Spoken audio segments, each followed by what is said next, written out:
Hi, folks, and welcome to the Meaningful Money Podcast, Season 14, Episode 7.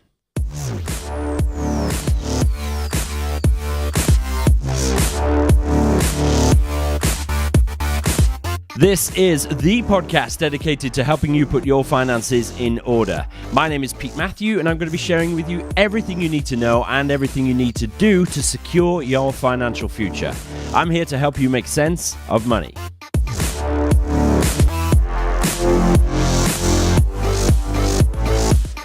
Here we are, once again, episode 7 in this new Accumulators season.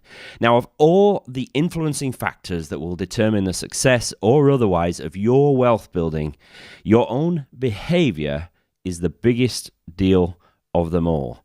And as new accumulators, we've got some important lessons to learn right at the start of our wealth building journey. So that's what we're going to be starting to talk about today. We're going to do this over a couple of weeks.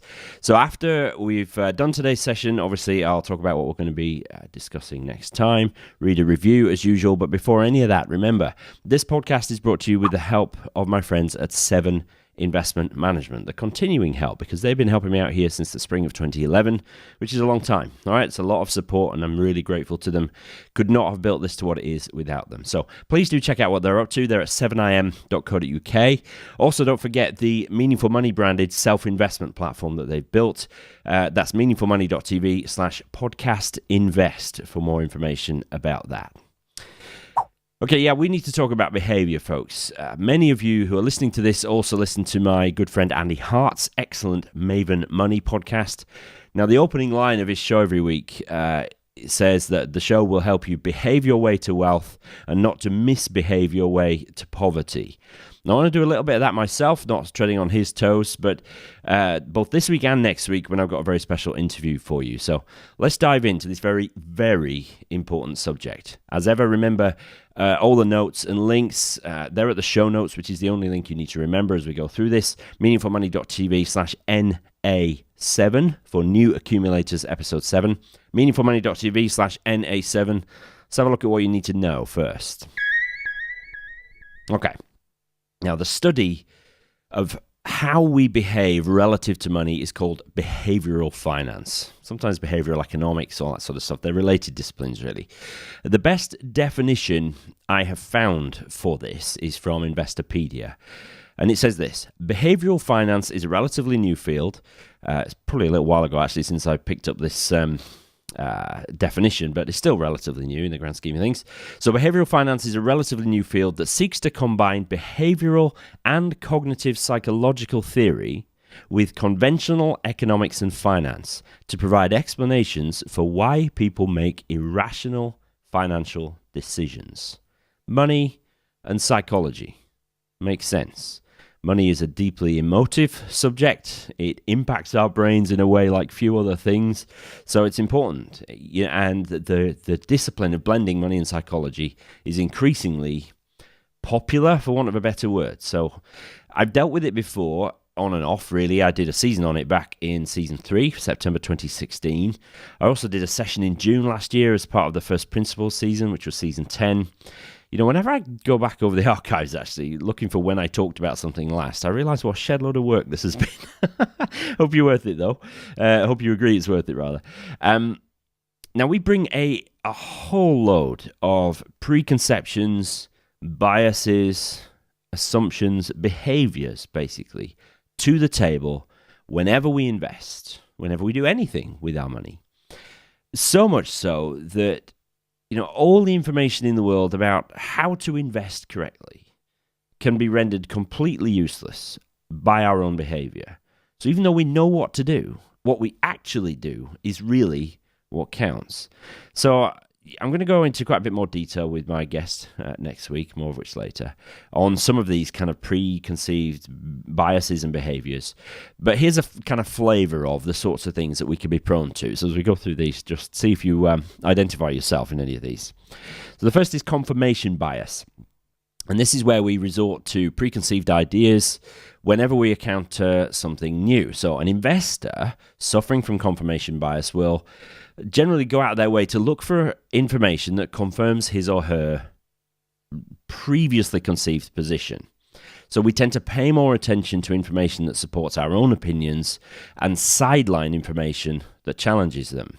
So how might that manifest? Well, if we have a view about a particular fund we want to buy or a stock we want to purchase, and we will look for stuff that confirms that that's a good idea, conveniently ignoring any information that suggests that it might not be. Confirmation bias, really important one. Anchoring, something we need to get to know about. Here, we use spurious information as a reference for decision-making rather than what's actually going on. So a classic example is where we value a stock, a fund, we value it based on what we paid for it rather than what the fundamentals show that it is actually worth, right? Another example might be where, as part of the financial planning process, a required growth rate is identified, and investments chosen so that we can, meet the required growth rate, but maybe those investments are unsuitable for other reasons. We anchor based on the growth rate we need, but actually choose to ignore some of the other stuff which might suggest that those investments are not a great idea for us. Anchoring, important. Loss and regret aversion. Pretty self-explanatory. We all try to avoid pain and loss wherever possible. Nobody seeks out that kind of stuff. But sometimes we take this a step further and we hope to avoid the regret that will come from loss. It's like an added step back, if you like. It's not the loss so much as the feeling of regret about it that we seek to avoid. Hindsight bias is another one. This is where we convince ourselves that we believe that a past event was in fact actually both predictable and avoidable, when in fact it was nothing of the sort, right? We can try to apply that perceived predictability to future events, especially when circumstances appear to be similar to the past event, right? So we think actually, in hindsight, yes, we saw that coming really, or certainly we should have done, and we tried to apply that same 2020 hindsight to a perceived future event. Very common. Completely nonsensical, but you understand why it happens. Familiarity bias. I talked about this recently on a 5 Minute Friday video. I most often see it at play when clients hold shares in the company that they work for. Because they know the company, maybe to some extent the management team, they hold and even buy more of the stock because they got confidence in the future of the company. Might be completely misplaced. They might not actually know what's going on at all, but the fact that it's familiar works against them. It can also manifest itself in our asset allocation. Very often we have too big an allocation to our home market because it's familiar. So as UK investors listening to this or watching this, maybe you're holding too much UK investments because it's familiar, right? Got to be careful about stuff like that. There's a world of value outside the UK. Self-attribution bias, love this one. Put simply, this is where we take credit for things going in our favor, when in fact we had nothing to do with it, right? The fact that maybe we chose to buy and hold a share or a fund and that tripled in value, that was just good luck, right? No matter what we think, no matter how skilled we think we are, chances are it was just good fortune. But attributing that good fortune to our own skill is self-attribution bias. Got to be careful. And then worry, finally. Worry, we all worry to some degree. And when we worry, our brains project forward possible future scenarios, almost always negative ones, otherwise we wouldn't be worrying. We then apply the emotions that are linked to these scenarios to our present-day decisions, and that rarely makes for a good outcome. So do you see what I mean? I mean, that's probably a tenth of the biases and behaviors that the field of behavioral finance is concerned with. But the first step to overcoming some of these, or at least moving towards overcoming them, is simply to be aware that they're there, right? So that's just some of the main ones, some of the easy ones to go over. Second thing you need to know is that you're human. I know this is not news to you, right? Like it or not, we are people with all the benefits and the downsides of our species. For me, the biggest advantage I have over my Jack Russell, Maisie, is that I am able to improve myself. She is consistently pointless and useless, adds nothing of value to the household. And she has no means of changing that, though she is extremely cute. On the other hand, I have the intellectual capacity to recognize my own flaws and seek to improve them. Right? It's an advantage of being human. To a large extent, we can choose who we want to be. Right? But we all know in many spheres of life, there is resistance within us to positive change. It seems completely disingenuous. We know we need to change for the better in whatever sphere of life we're talking about, and yet there is resistance, right? If it was dead easy to improve ourselves, I would have a six-pack, and I don't. We all have areas of our life where we accept second best, less than we have the potential for, whether that's in our health, our relationships, use of time or resources, whatever. But we have amazing potential, incredible potential, and realizing that potential will be easier if we are moving towards goals about which we're passionate. My fitness coach, Tracy, she's always encouraging me to remember why I want to improve my physical health. Why? What's the why? Simon Sinek, Start with Why, amazing book. So in the same way, having a clear picture of our financial goals, the why of our money, that will help us motivate us to improve our behavior along the way. Really then, there's 3 steps to moving forward with this stuff. We need to recognize our own human flaws, right, and our behavioral biases, focus on our goals, and then try to move towards those goals with continual improvement over the stuff that we need to get better at, okay? Sounds easy on paper, doesn't it? Recognize our flaws, focus on our goals, move towards them with continual improvement. How easy is that? Great, we'll do it after tea, right? Well, it's not that easy, right? So let's just talk a little bit about how we might improve, okay? And let's look at what we need to do now. First thing we need to do is to commit to learning about this field of financial behavior or behavioral finance. Knowledge is power, as we know. We need to start by learning about the area in which we want to improve, and that's why you're here, and that's why I'm here. Now, in the specific area of behavioral finance, I've got a couple of book recommendations. Thanks again to Andy Hart on this for his insight. The first is a book called The Behavior Gap by Carl Richards, a very gifted American advisor who has a real knack of encapsulating financial truths in little black and white line sketches. Very clever guy. It's a really good intro to the whole subject of behavior. The Behavior Gap by Carl Richards. Then you could try a book called The Simple Path to Wealth by J.L. Collins. Now, I haven't read this book, but Andy Hart calls it the best personal finance book ever. That's high praise indeed, and wonders what on earth I've been doing all this time if I haven't read this book. So I will be reading it very soon. The Simple Path to Wealth by J.L. Collins. A previous guest on this show, Dr. Daniel Crosby, he's written a book called The Behavioural Investor, much more meaty, dealing with the subject, so maybe don't start there, but build up to it. Daniel Crosby is a PhD, a supremely intelligent guy, great book on the subject, but maybe not as a starter, right? Build up to that. That's like the main course.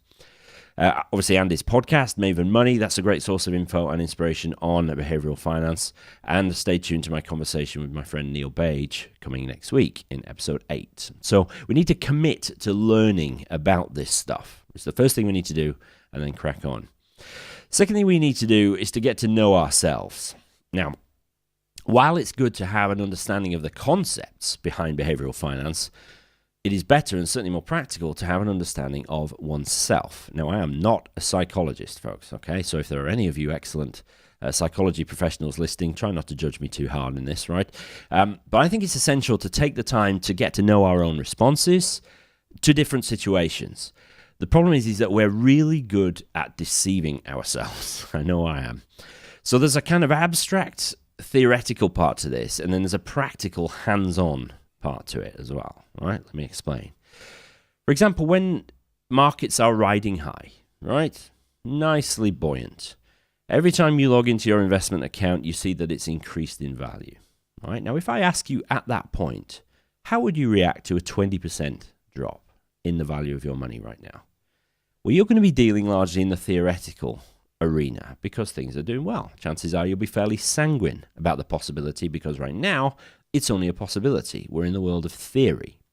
Now, if I asked you the same question right after you had logged in to see your investments actually worth 20% less than they were last time you looked, then if I asked you how you are reacting as opposed to how you would react, that of course would be a different and arguably much more reliable answer to the question. Now, in quarter 4 of 2018, markets experienced their worst quarter since the financial crisis of 2008, right? Now, Sod's law dictated that the sort of high-ish point of the market corresponded to about the start of the quarter and the lowest point right at the end. So when our clients here at Jackson's were receiving their quarterly statements from platforms, it looked about as bad as it could possibly have done, because the start and end point of the quarter pretty much coincided with the high and the low points. So it didn't look great. Now, fortunately, by the time the statements were actually received by clients in early February, the markets had recovered quite a bit. But we had some phone calls, I can tell you, right? Nobody was panicking. We tried to teach our clients better than that. But the decline was enough to make them worried, right? You see a start value and an end value in a quarter, and you think, heck, there's something going on here. They were worried. I had a call with a client who is a listener to this show, actually. You know who you are, or you will do when I talk about this. And in the conversation, which happened, I think, in the middle of March 2019, he said that he had been worried in quarter four of 2018, watching his portfolio decline. It went down in value by about 10%. Now, he's at the cusp of retirement, so he's obviously protective of what he's built. And his words to me were that a 10% decline, that was tough to watch, right? And he didn't know what he would have done had it been a 30% decline, right? Now, I've measured his risk tolerance using the tools that we have. They're barely fit for purpose, these questionnaires and stuff that advisors use. So on paper, he can cope with the level of volatility that he's experienced recently. But when it actually happens, then the rubber hits the road. And that's when you really know how you feel about it.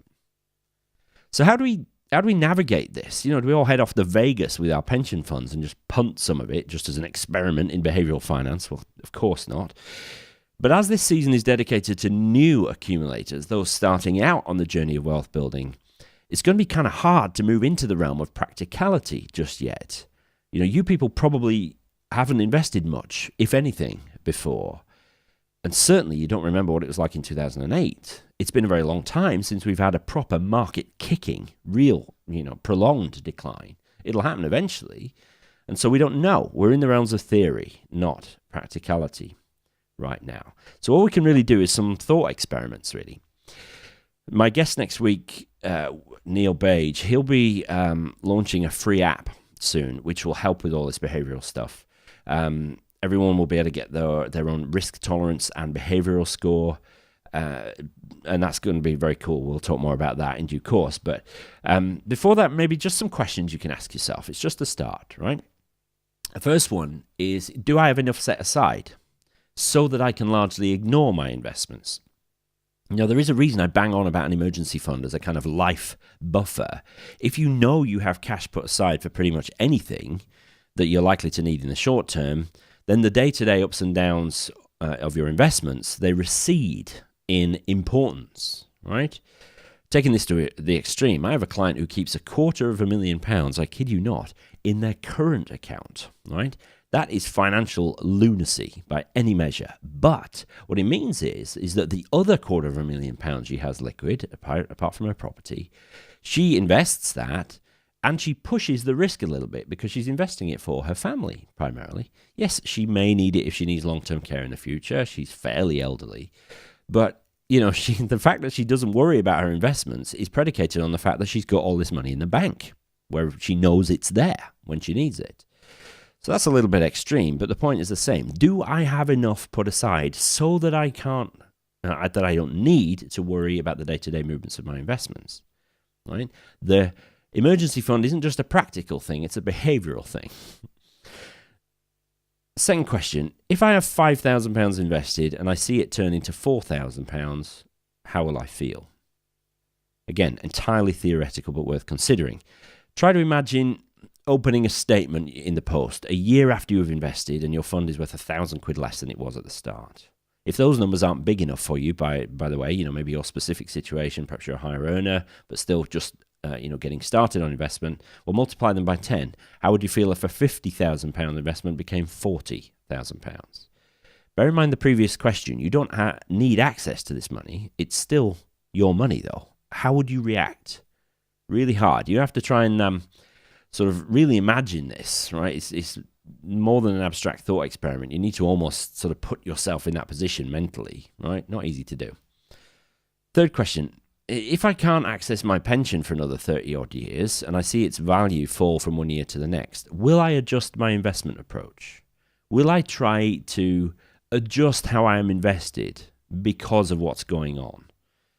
So this question kind of takes away the accessibility factor. You can't move money out of your pension because you're in your 20s or your 30s or whatever, and it's inaccessible by law.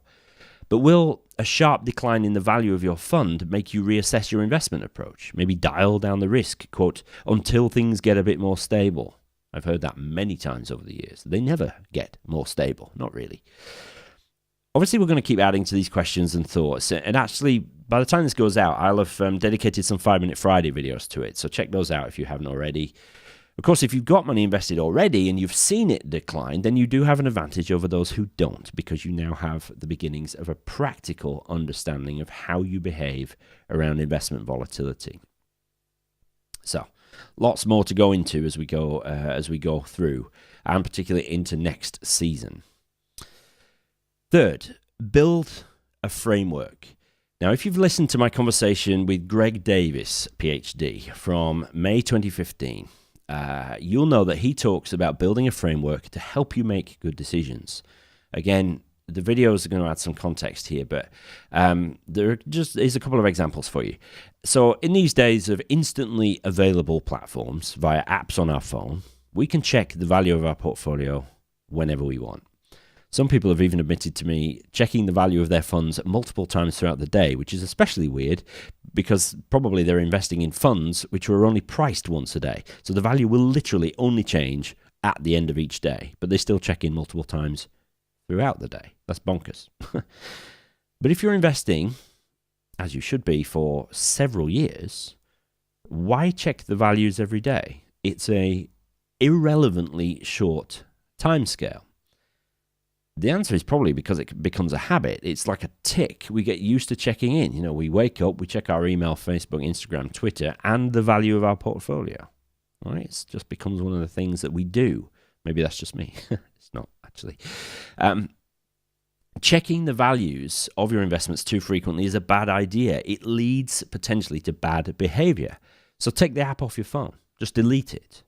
And this forces you to check less frequently.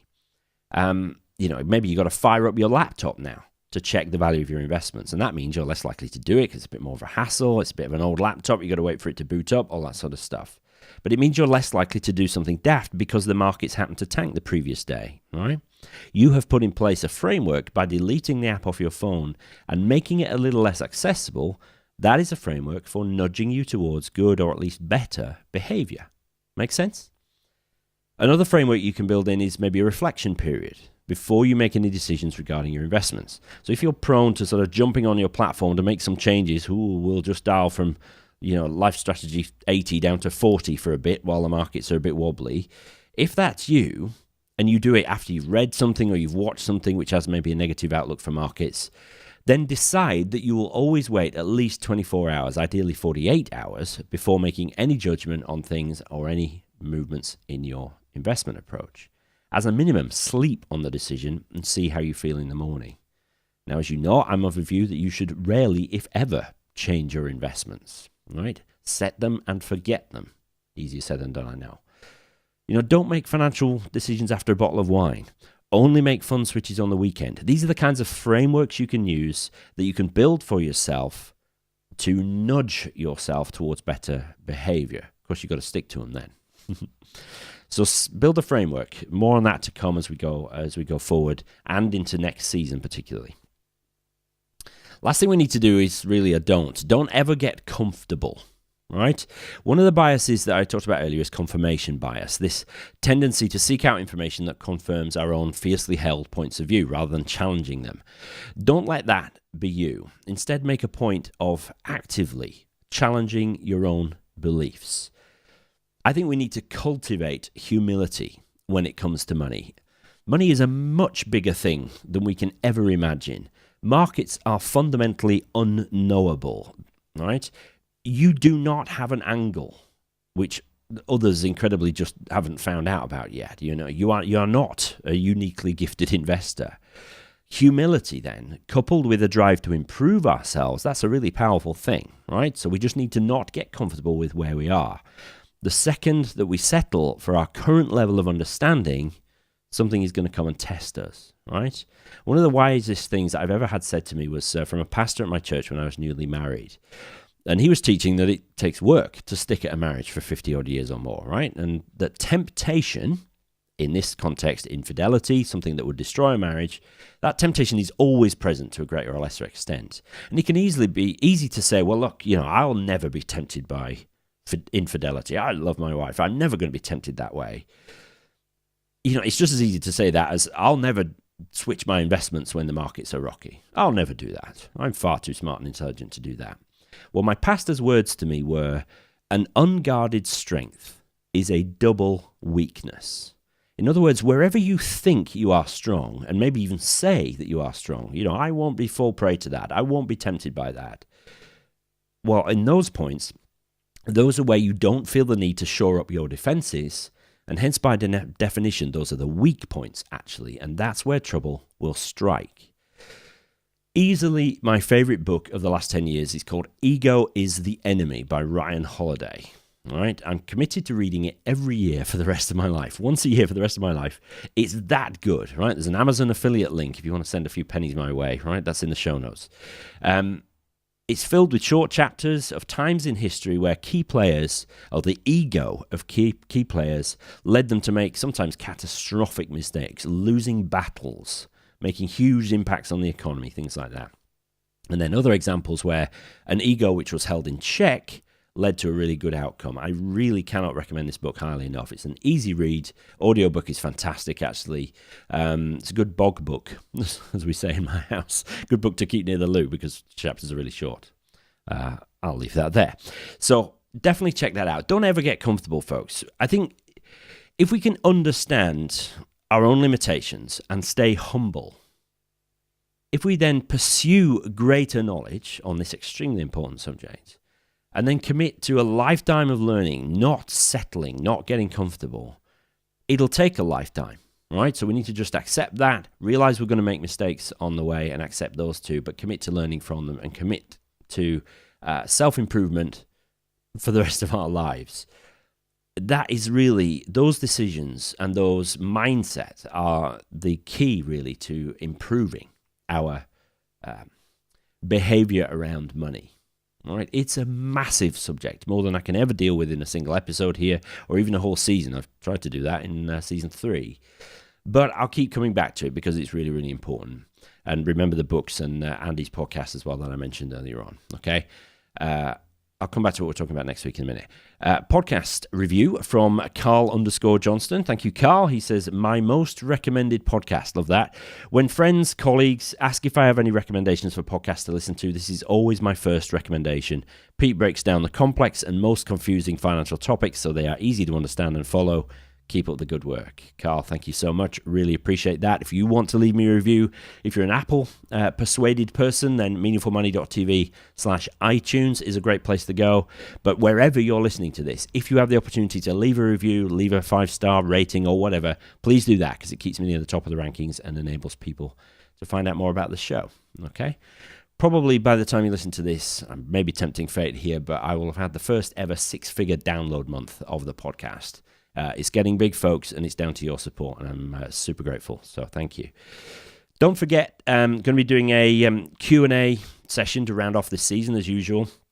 We're now in episode 7, so this is actually only 3 weeks away, so we're getting towards the last chance to get any questions in.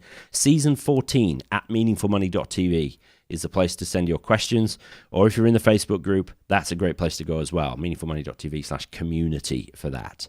But email season14 at meaningfulmoney.tv. Get your questions in. Looking forward to answering them. So next time I'm going to be talking with my friend Neil Bage of behavioral finance consultancy and software company BIQ. All right, BE-IQ. It stands for Behavioural IQ, so it gives you some idea. Now, Neil is developing what I think is going to be a game-changing approach for measuring investors' behavioral tendencies and their risk tolerance. And in the process of building that, he's learned a thing or two about the subject. So it's a great conversation. Looking forward to bringing that to you next week. But that is it for this week. So I hope you've enjoyed it. I hope it was helpful. Any questions, comments, and of course the links and downloads and stuff, including a transcript. That's at meaningfulmoney.tv/NA7 for New Accumulators episode 7. meaningfulmoney.tv/NA7. Thank you so much for listening and for watching here on YouTube. I'll talk to you next week.